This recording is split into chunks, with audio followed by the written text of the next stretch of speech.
بیا د الشپه د بچی پیدا کېدو وخت پوره شو او داغه زوی پیدا شو.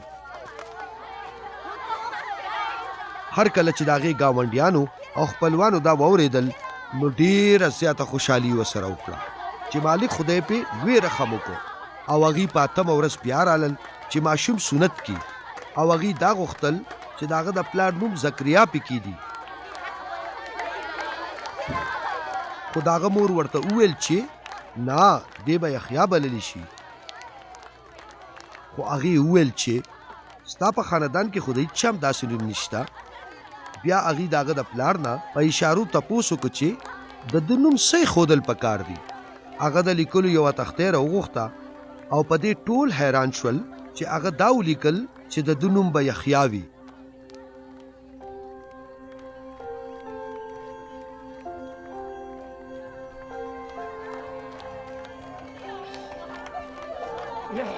سم دستی داغه شونډې او جبه آزاد شول او هغه گویا شو او د خدای پاک ثنا یې وویله. ټول ګاونډیان په دې خبره عیبت واغستل او دا خبره د یهودیا په غریزه علاقه کې هرې خواته خورې شو.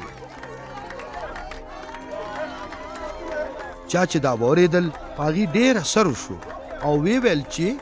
د دې ماشوم نه به څه جوړېږي ځکه چې د مالک خدای لاس ته د پسر دی. بیا د هغه پلار زکریا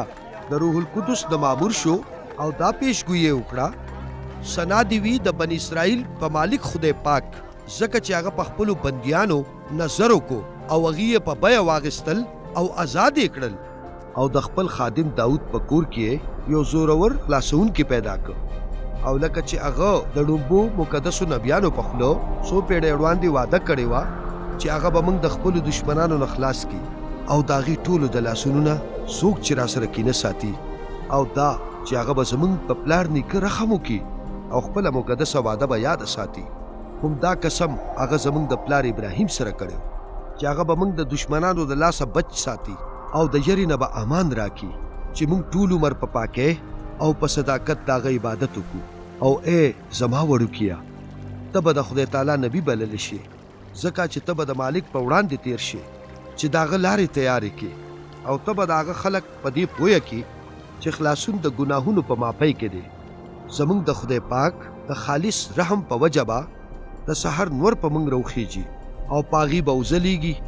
څوک چې په تیاره کې او د مرګ په سوري کې ناست وي او چې زموږ قدمونه د خیر او سلامتۍ په لاره سم کړي. څنګه چې دغه ماشوم لویېده نو روحاني قوت یې مونته او تر هغې ورځې پورې په بیابان کې اوسېده تر څو چې هغه بني اسرائیلو ته ښکاره را څرګند شو